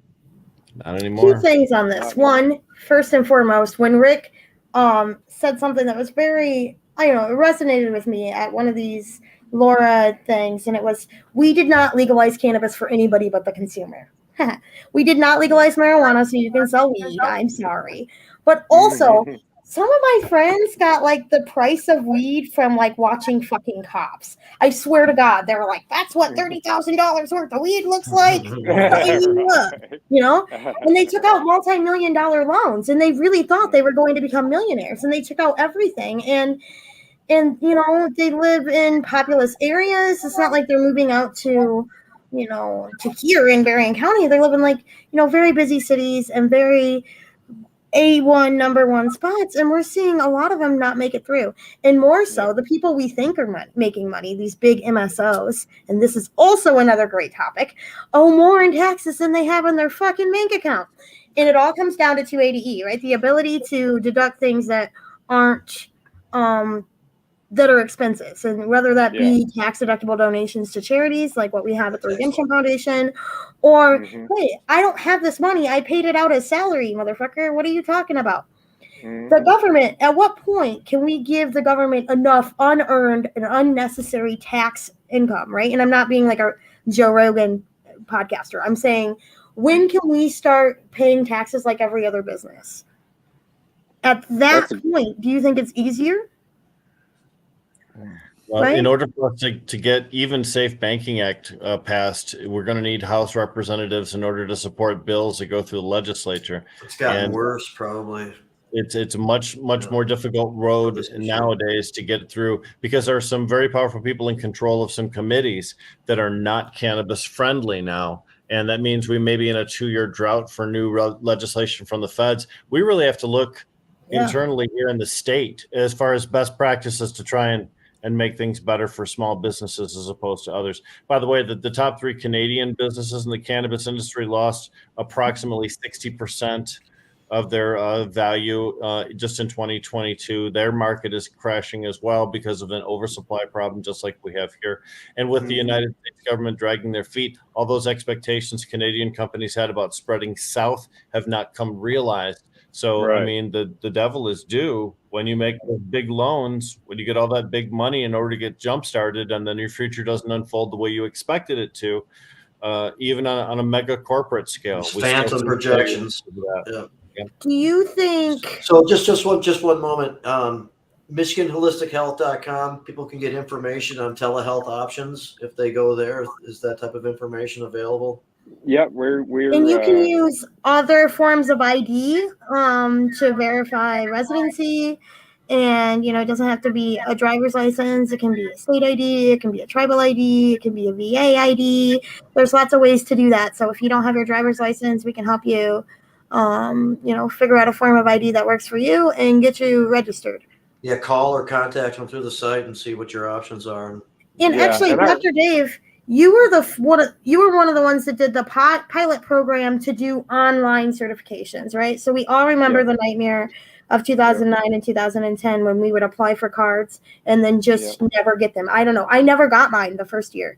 I just renewed it before I got a second one. People were getting them literally after, because in the beginning they were only good for a year, and people were getting their cards like after they expired. Yes. Literally. Some people. And so when they started doing it online, that changed everything. That's the ability to, hey, I renewed my card and then I can go to the dispensary, right? But Dr. Dave's was one of the first places to do that. And they ran the pilot program, not only, I think, because they trusted Dr. Dave of being on the marijuana review panel, but also because of the consistency in terms of thorough patients, showing up for those patients, having a brick and mortar building, having real RNs, and Dr. Dave's a nurse. Dr. Dave's wife is a nurse. Shout out to Annette. And, having the same employees for like 10 years, right? Lynn started with you guys. She's still there. If Karina Blanca, the whole gang. So how do you do that? And this is an industry specifically that is so human, and we're all smoking weed with our bosses. So how do you keep the turnover rate so low? And everyone that's ever, like I said, don't tell Ryan, but it's my favorite. I'll tell you just a quick story. When I first started the company, I started it on a computer in a coffee shop. And I was doing absolutely everything. I was creating forms. I was answering the phone. I was doing all the paperwork. I was mailing the paperwork in, learning it from the ground up. And I was doing a clinic, one of my earliest clinics. And Lynn, I don't think she'll mind if I say her whole name, Lynn Myers, who was my very first hire, right? Her husband was at the clinic to get his card, and I'm like, oh my gosh, I'm overwhelmed. And her husband's like, oh, my wife needs a job. And I'm like, right now? And she's like, yeah. And she started, and she helped out with the clinic, and she has been with us ever since, right? And of course, Blanca, who is a wonderful, beautiful person. And she's been here for a decade now as well. And I think that, part of, frankly, the allure of our practice over the years has been those folks, right? these are folks that are whose heart is in it, not only in cannabis, but in helping people. And you can tell there's certain people that just are helpers. That's where they get their value in life. Josey, I count you, and I'm sure a lot of the other present company among those folks. But our staff makes us what we are, and I can promise you that if you call us, you're going to be treated well, and you're going to be treated fairly, and you're going to talk to people who are sincere. And I think really that's what, when we first started this, I thought it would be, all right, well, we'll do this for a few years, help people get access, and then it will be legalized, and I'll go on with my life and do something I'll grow else. my weed now. Which is still good reason. We still haven't kind of gone down the list really of the reasons for people, even in the new world of there being the MRTMA and these other options and things like that. But first of all, there's not a good reason to peel back any existing rights or to try to damage the program itself. I mean, it's affected by the other activity, on its own. There's no good reason for any of that. But in some of the stores, and the stores I'm associated with, Meds Cafe included, even though there's only one of the 4 stores has a specific medical license associated with it, it still honors the ability to waive the excise tax for those who are medical patients. So for those who do use the dispensaries for access at times, there is that option sometimes. Yeah. Plus, a lot of the stuff that has been through the courts has been, even though the language is the same, has been through via the medical side of things. So with the card, you are in a better position for law. So sorry, Dr. David, to cut you off. I just kind of wanted to just get through that real quick. Somebody had mentioned in the comments, what do you mean by unemployment protection? So there was a case, her name is Jean Kemp, right? She was a nurse. She was fired for using cannabis. They were like, yes, they can fire you. That was another case through Walmart and this guy that had brain cancer, for fuck's sake. But yes, they can fire you, but no, they can't deny you unemployment for smoking cannabis, even if it were on the fucking job, right? And so, and just like with Chewy's case, he was not arrested for cannabis. He was not on probation for cannabis at that time. But what he was proving is I have medical necessity, regardless of if I'm on probation or not. But if you go through with, just like with Jean's case, if you go through to court and your doctor doesn't show the fuck up for you, then they would have lost that case, right? If Tui went to court and his doctor didn't say, yes, Tui needs fucking cannabis, it would have been done and over at that exact moment. It would have never gotten to the Supreme Court. So choosing the doctor, I would love to say that the great state of Michigan has gotten their shit together since legalization. That would be amazing. But they haven't. And the ability to protect yourself is easy. It's accessible. And it makes sense. And also we're stronger by numbers. And the less patients, the less people that renew their cards, the less voting power that we have, the less that we're seen as a class that is worthy of discussion, worthy of a seat at the table, right? Follow our voice. Exactly. And also, I just want to say, for all of my friends that own dispensaries back in the what about the patients days? And you guys built all these weird dispensaries that were stairs only or strobe lights, and I was like, I don't feel like you guys fit medical marijuana very well. 3 jars of space. It was always a stepping stone. It was always a smoke and mirror situation. People, and this is the problem. And I know people with disabilities are at the forefront of drug policy reform in every way, right? But we make people uncomfortable. And really, we account for 20% of the population, but less than 5% of the workforce and less than 1% of our voting officials, right? But I will remind you that some of our best presidents, but some of our best thinkers have been disabled, FDR and shit like that. But what we do is we utilize protected, and we are doing this specifically to veterans themselves, right? We utilize protected classes of people to get things that we want, which is to make money and sell weed, right? And there is, I wish I was more articulate or had the ability to really get the words for it, but there is a problem when you create a platform like I, for example, give a shit about the patients, and then the ability, as soon as within like 3 years of being able to not have to do that or say that anymore, get rid of the medical marijuana, the medical program in your dispensary and give a 10% discount, right? That's an issue. And so we would have never legalized marijuana without cannabis, just like we're never going to legalize mushrooms without using the veterans as a test subject to say, hey, this is helpful. Look what it did for the veterans, right? Hey, medical marijuana is helpful. Look what it did for this handicapped lady. That's bullshit. So you have either an obligation to actually own up to this, right? If you're going to make money, or you pretended to give a shit about it for so long, or to admit that you don't, right? And so for so many of our friends who started in this industry on the medical marijuana field, and we see them doing amazing things, right? We see our free RSO programs. We see 15% discounts for medical. They're like, hey, I'm sorry, I don't have medical. It's not my fault. It's because the municipality won't allow it or whatever. It's not always the dispensary itself. Sometimes the municipality was never going to allow that. And the only reason we got it was because people petitioned for it. But oftentimes, the licenses are expensive. It's expensive if you're going to want to serve medical and recreational. And the products are by and large the same these days too. Largely the same product. And I think the testing is a little more stringent on the medical side, but it's the same product coming into the market. And yeah. That, and yes, because the milligrams now are equal. That was done earlier. And then THC is cheap. That's the other thing, right? At this point in history, THC is dirt cheap. You can buy cartridges on sale, 1 gram cartridges on sale for $5. Can we talk about that? That's amazing.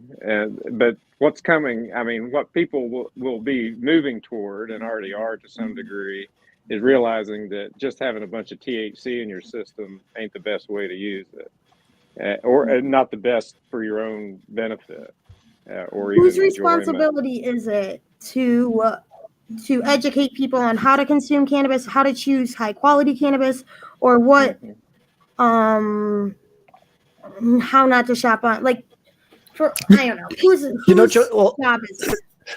Josey, I think that's to your point. That's kind of all of our jobs. For example, like the Warriors Cup that we did back a couple months ago, right? Like when we presented that, we wanted to present it to not only the cannabis community but the veteran community, and show that when we had this licensed cannabis entered into a competition, now we did it completely blind, and we did it based on terpene profiles, and we had all these different nuances that I would say a good cannabis competition should have. So like, in a way, it was fun to do, but it was educational.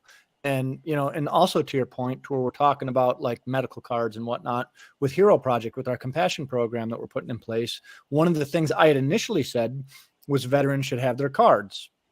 And if they couldn't afford it, we would help them get one. And then, having talked to veterans, a lot of veterans don't want the cards because they don't want the VA to find out, or even though, they want to get their CPL because they want to carry a gun, even though they're technically still prohibited and they shouldn't be carrying a gun anyways, but they don't want the government, there's all these different nuances that the card in that particular instance for the program that I was trying to implement would actually hinder the situation. It would turn veterans away. So I had to basically say, you know what? It's not going to be a requirement to get the card because some of the participating dispensaries are adult use only. So I didn't want to cut off access to veterans in that way as well. So now, now it's I'm making it optional. If you would like the card, we'll help you get the card. All veterans, despite whether you have the card or do not have the card, will have the opportunity to have a consultation with a cannabis nurse. And where, like you said, some of that education can be, we have veterans who are on all these different types of medications. So are there drug interactions they have to be concerned with, or just a pathway to get legitimate medical advice to allow them access, but in a responsible way. So for what I was trying to do, the medical cards actually, even though I have my card, I don't give a shit what the VA says. A lot of veterans do take issue with it. So there was kind of this, I never anticipated, where having your card was actually a turnoff to a demographic of folks. And I'll say to most veterans I've spoken to about the program, like, we don't want the card. We don't want the VA to know. And so I guess there's just kind of a different perspective on things. Is it paranoia, or is what happens if the VA finds out? Oh, here's the no, it's treated a little bit differently, right? Depending on where you are, or the hospital, or the no. The VA has a standing. They have a standing. Which federal standard. It's a policy. So there's a standing policy. There's no legislation in place. Obviously, they've been trying to codify that for years. But there's a standing policy that if a veteran is participating legally in a state medical program, their benefits can't be affected. They never say whether folks who are not participating legally are protected, but there are, like, the VA is not going to come after you for cannabis use. What they will do is, if you go to the VA and you get veterans who are on like opiates or benzos or any other type of controlled substances, and then you piss hot, they will cut you off. That happens all the time. This is what this person is saying. So that happens every day. Sacred Garden is saying that very thing. Yeah. Doc, just like we were talking about minors being more likely to be diagnosed with this, I always jokingly call it Nancy Reagan syndrome, but like cannabis use disorder, right? Yeah. Do you think people with PTSD, veterans who are like, hey, I need this, or I'm going to freak out, do you think they are also more likely to be diagnosed with this? And what happens when that shit gets in your VA file? It happens it happens all the time. Go ahead. Yeah. I mean, just speaking from that, they stick it in your file, and it means shit. It doesn't mean anything, honestly, at this point in the game. The VA, if anything, it may help a veteran. The more disorders that pop up in your file, it actually helps you, because here's the thing with the VA: when you apply to the VA and you say, hey, I have PTSD, I have ADHD, I have schizophrenia, there's all mental health disorders come under one umbrella. So you can't go to the VA and say, connect me for PTSD, connect me for ADHD. It's all one mental health disorder. So if you have a veteran who has PTSD and then they go to get service connected and they have cannabis use disorder notated on their file, it does nothing, because it's all treated as one mental health condition for the purposes of service connection, which is what the veterans are going for, because they want their paychecks. So, but it happens all the time. They do put it in there. Yeah. Yeah. When for people that don't know, when you get your disability from the VA, it goes based on what percentage you're rated disabled, right? And like 70% to 100% is like $1,000 or more dollars. It's quite a difference, right? 100% is $4,000 a month. $4,000 a month. There you go. Yeah. And so the VA created this program, unemployability, right? Where it's very hard to get 100% disability. You can have so much shit wrong with you, but if you're able to function, even though you can't get a job or have meaningful employment, then you still can't get 100%. So for people that are rated at 70% or above, they can get what's called unemployability, which says, hey, listen, yes, I can function, but like if you flip the lights on the wrong way, I'm probably going to punch the door out or whatever. It cannot be whatever it is, Do you think that the ability to make a real, honest, livable wage, like unemployability, $4,000 a month, and consume cannabis at home and control your own environment impacts the quality of life for veterans in the state of Michigan? Oh, absolutely. Well, and when we talk about unemployability, that is kind of so you have, like you said, unemployability, which as long as you're above 70%, basically what the VA is saying is you are not 100% disabled, but because you are unable to work, we are going to compensate you at the 100% rating, right? Then you have... Sorry, we fucked you up. Here's a thing. Well, it's just saying you're not able to work. And here's the thing. Right. If you're unemployable through VA, then, you can also go to Social Security disability, and then you can get both, right? But then there's 100%, meaning you just have so many things wrong with you that they equal 100%. It doesn't mean that you're unemployable, but it also doesn't mean what's called permanent and total. Once you get 100% permanent and total rating, you are then there's no reviews for life. Like you're never, the VA isn't going to call you up and say, hey, we want to check your shit out. And every 5 to 7 years is what they normally do. Right. So that's the golden ticket, is permanent and total. But unemployability is kind of, and when you're permanent, here's the other thing that's fucked up. So once you're 100% permanent and total, there's no income restrictions. You can go make $10 million, be 100% permanent and total, perfectly legal. But if you're unemployable, the VA shares that information with IRS and Social Security. It bleeds over, their systems talk. So if you're going out and you're making money, what they do is they take the unemployability away, and then you revert back to your initial disability rating of say 70% or whatever it is. So how does cannabis play into that? It doesn't. I mean, it's such a common thing nowadays that really, like I said, the only real barriers it creates is for veterans who go to the VA and are getting cut off like controlled substances. But here's the thing. Now that we have what's called community care under the Mission Act, which is something that Trump did pass that was positive. Like for me, I haven't been to the VA in about 2 years now, because every doctor I have is through Henry Ford. I go to the community.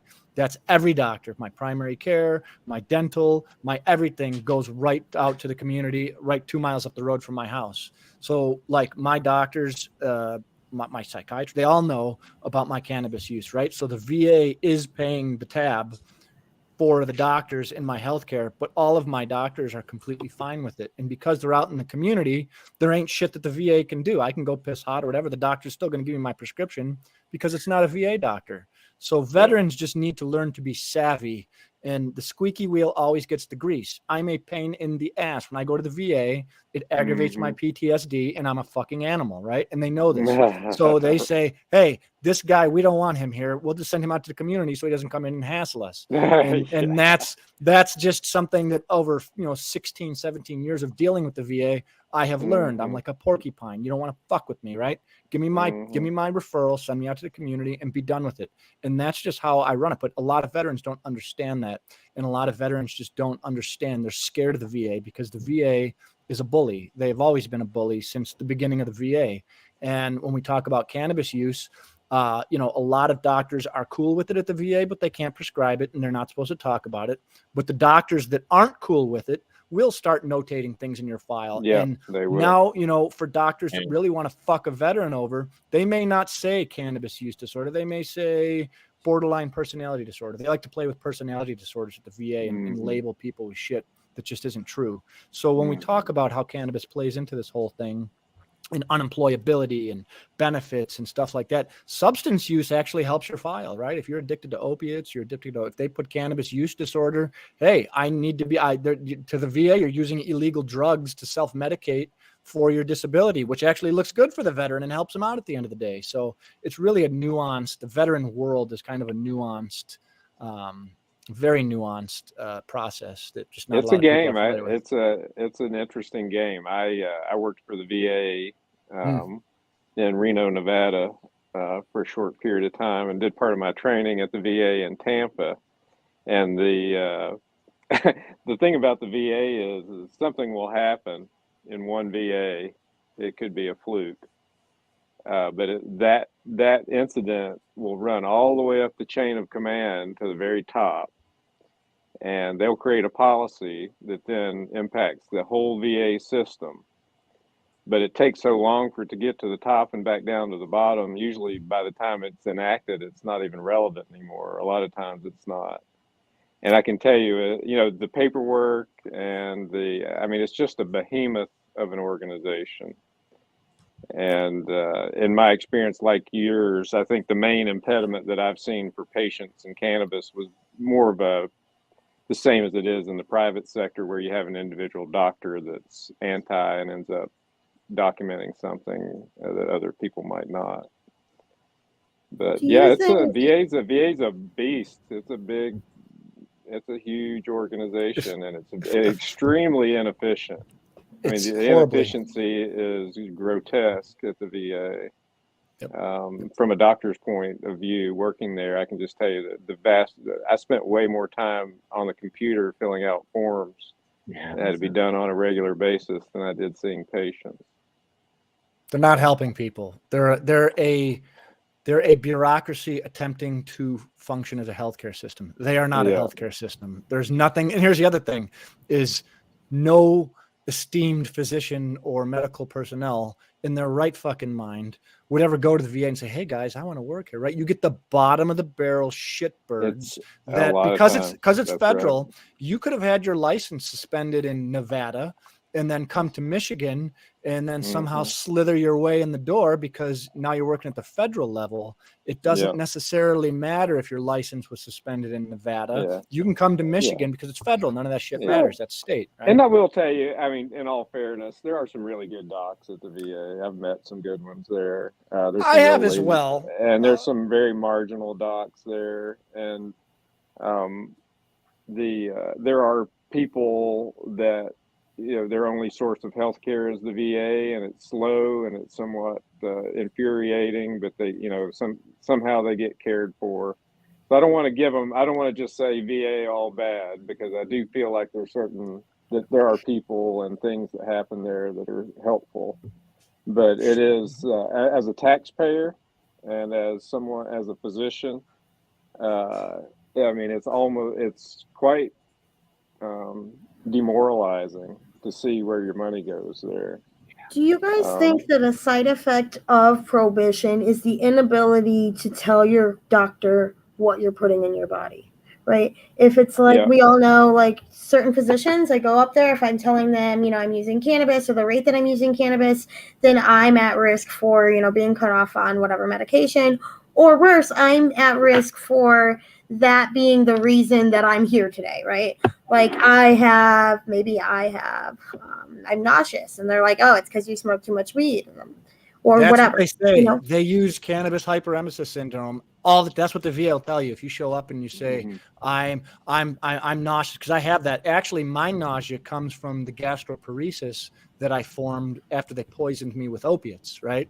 But when I go in there and you talk to the GI doctor, the first thing they ask you is, are you using marijuana? Because that can cause nausea and vomiting, which is what they're alluding to, hyperemesis syndrome, which is bullshit. These are just uninformed people that don't know, they just aren't, you know, they don't know what they're talking about.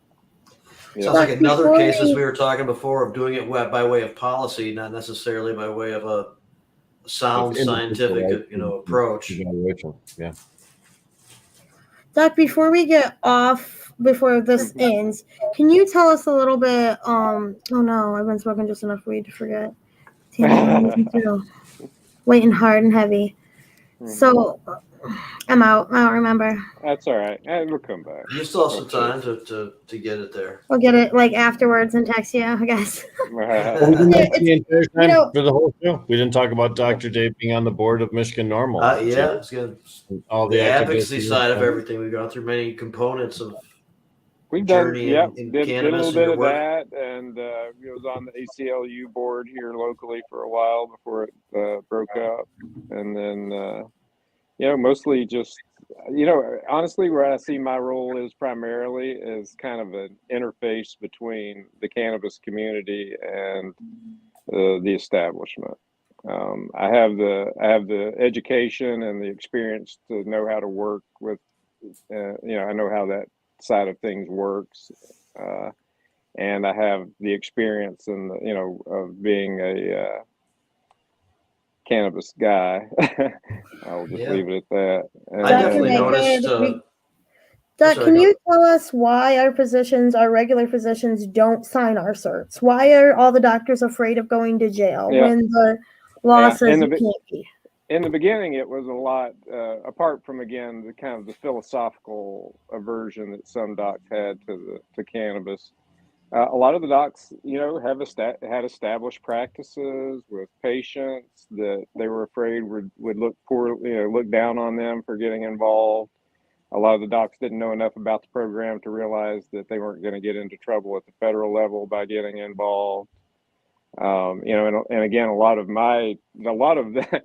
I've done talks to several doctor groups over the years, and the first talk I gave, I was talking all about the receptors and the biochemistry and all that. They couldn't have given two craps about it. They wanted to know, it's like, am I going to lose my license if I do this? And how does somebody get signed? They wanted to know essentially They the wanted same to know things how they could smoke patients weed. wanted to know, and how, what was the risk in it for them, right? So I think a lot of it was perceived risk. I had the advantage of coming in from the outside and not having a reputation to protect when I got here. So I wasn't worried about losing friends or losing patients or anything like that. Yeah, but the system So uses fear. The system uses fear in order to keep people down, including. it does, Well, and docs have to jump through. Docs have to jump through a whole lot of hoops in order to keep making the money that they make. And I noticed. yeah. I noticed early on your ability to convey a logical, reasonable, perspective on cannabis, and have that type of credibility as we discuss as a medical doctor, and someone who's been able to like interact with people with certain conditions that have used cannabis and other things, and so that was very important. I think it's just wanted to like throw that in from when you were talking about how that when you came onto the scene, that was one of the things you saw that you were a part of. And the being on the board of the Michigan Normal, and that's for a while now. That's just not like, hey, right now you're on the board. That's something that you've been involved with. That's something I was involved with for quite some time. Yeah, my wife is actually on the board. She's the treasurer. Right. Yep. Yeah. Hmm. I'm not sure if I'm still on it. I think I'm probably not at this point, but it doesn't matter.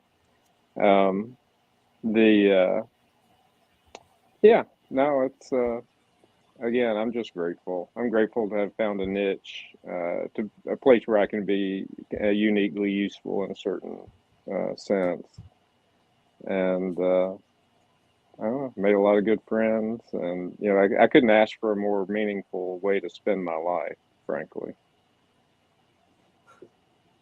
That's a great thing to be able to say. Yeah. I was just gonna say it's nice when you can really connect to feeling that way about it. I feel very fortunate. I do. Hey, Doc, I got a question for you. So one of the things when we talk about cannabis as a medicine, there's obviously the research portion that is holding things up. And here in Michigan, I've been really involved in the $40 million veteran grant money that the MRTMA had given the veteran community for PTSD research. What are your thoughts? I'm just curious. I ask every doctor I run across on the FDA and their stance and the barriers that they've created to research. I mean, it's been huge, right? I think it's maybe changing gradually, but for the longest time, because marijuana was a Schedule 1 drug at the federal level, which it never deserved to be. If you look through the history of it, it was never scientifically based. It was purely a political maneuver. As a Schedule 1 drug, the DEA and the NADA, National Association of Drug Abuse, had to sign off on any research grants or applications that pertain to marijuana. And their policy was that they don't fund research into the benefits of marijuana, period. So they had a policy, the people that were the gatekeepers to research had a standing policy that prevented it from happening. And what happened was a lot of people out in California that, wanted to get this research going forward, they basically disguised the study as a study to study the ill effects of marijuana. And it just so happened that the results showed that it was beneficial and not bad in a lot of those cases. I thought that was a pretty savvy maneuver. But any studies that were submitted in the early days that were purported to examine the benefits of cannabis were just declined outright on that basis. And they call that, I forget. There's a code word, some sort of FDA monopoly or something like that, or DEA monopoly over it. But it prevented, you can't use it because there's not enough research. You can't do research because it's Schedule 1, right? It's kind of a catch-22. Did somebody on here Early said something like, "There's doctors will say, or some people will say on one hand, there's not enough research, but be very quick to point out all the negative side effects that they're sure that it has." Well, I'll tell you what, the amount of the vetting that's happened with cannabis to be used unregulated for decades without any overdose fatalities or with and minimal issues from it says volumes, right? As opposed to a drug study that's done for a few months in a very select group of patients in a very biased circumstances a lot of times. I mean, to me, that was one of the points about cannabis, I think, that made it undeniable, is that, this has been used by a lot of people for a long time in an unregulated way, and people aren't dropping dead from it. And and by the same token, a lot of the other myths about the dangers of marijuana and how it's going to impact, the towns that it was brought to with rampant crime and, we all knew that was BS. I mean, it sounded like BS from the beginning, but it's proven itself to be BS, right? I mean, it's just none of those things. It's like there's not a gazillion stoned people crashing into guardrails on the highway. There's not rampant crime in the streets. There's not, I don't know. It's just been what was obvious to a lot of us for a long time. It took quite some time to kind of see for the truth to kind of fully present itself, I think. There are some people for whom the light will never shine, right? There's just some people that cannot be reached. And unfortunately, we just have to move around those rocks in the stream. We just can't let them stop us as we move forward for progress. I know we're they will always be there. They will always. That's a great way to look at it. Be like water, right? Just flow. Yeah. Yep. Flow around I can't change the my mind. problem. So I'm going to move on to the next person who does have a mind I can change. But the FDA has to get better, or I'm not sure, better meaning, allowing for more meaningful studies with less hassles, Yeah.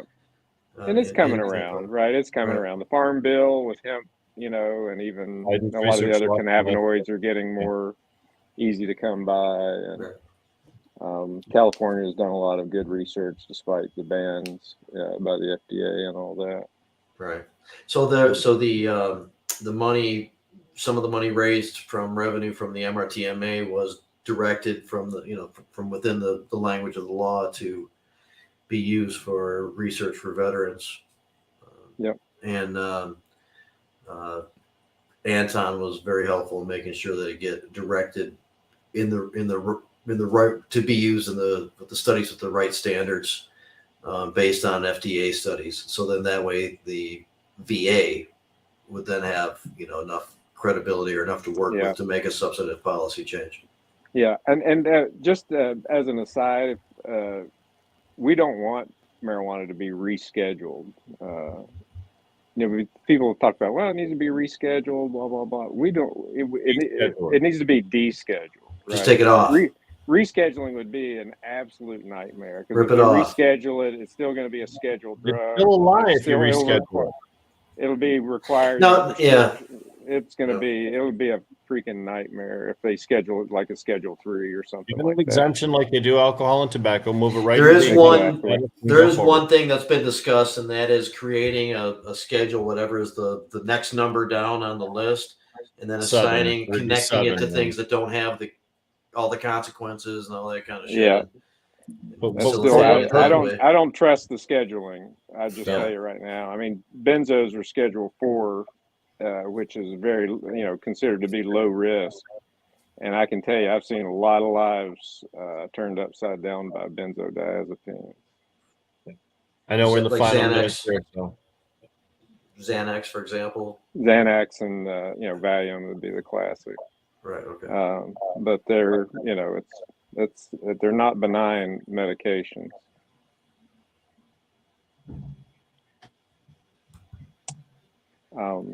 Well, you know what? We're running low on time. It's been a good, really nice conversation. But anything else you want to make sure that you kind of add in before we begin It's to just wrap been up. awesome, guys. I appreciate you having me on. I do. And if ever, I hope that you'll have me back sometime. I don't really want to be the center of attention, but if I can pitch in any way and contribute to the conversation, I love it. And I appreciate everybody's support, truly.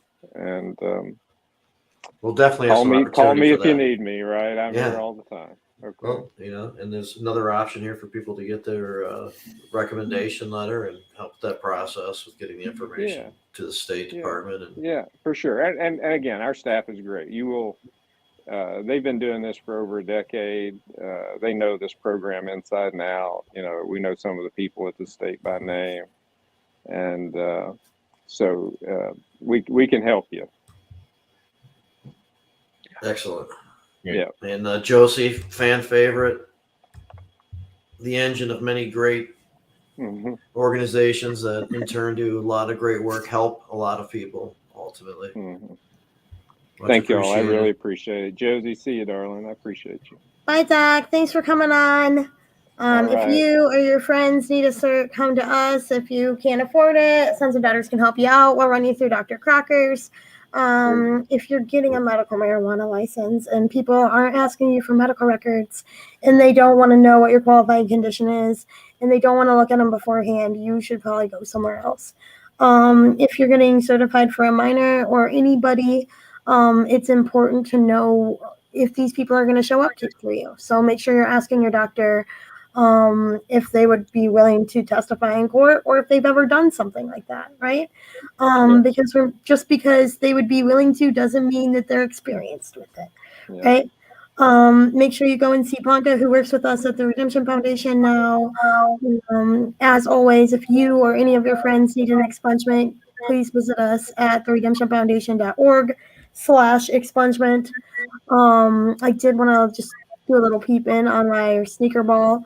We're hosting a sneaker ball at the Hotbox Social in Hazel I'll be Park. there.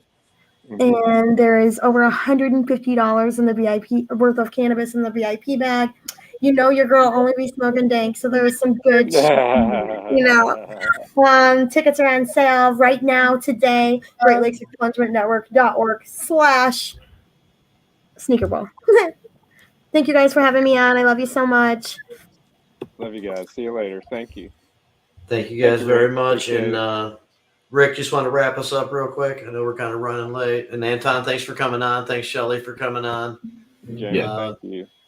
Nope, it was great. We had a wonderful time reviewing some history and talking about personal accomplishments. And you can't blame us for a little bit of idolatry for those who we really feel like have put in the time.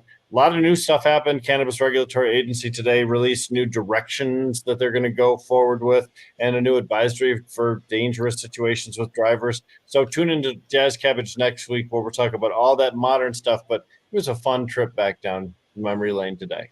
Thanks for joining us. Thank you. All right. Thanks a lot, everybody. We'll be back around. We'll definitely have everybody back out. See you guys. See ya.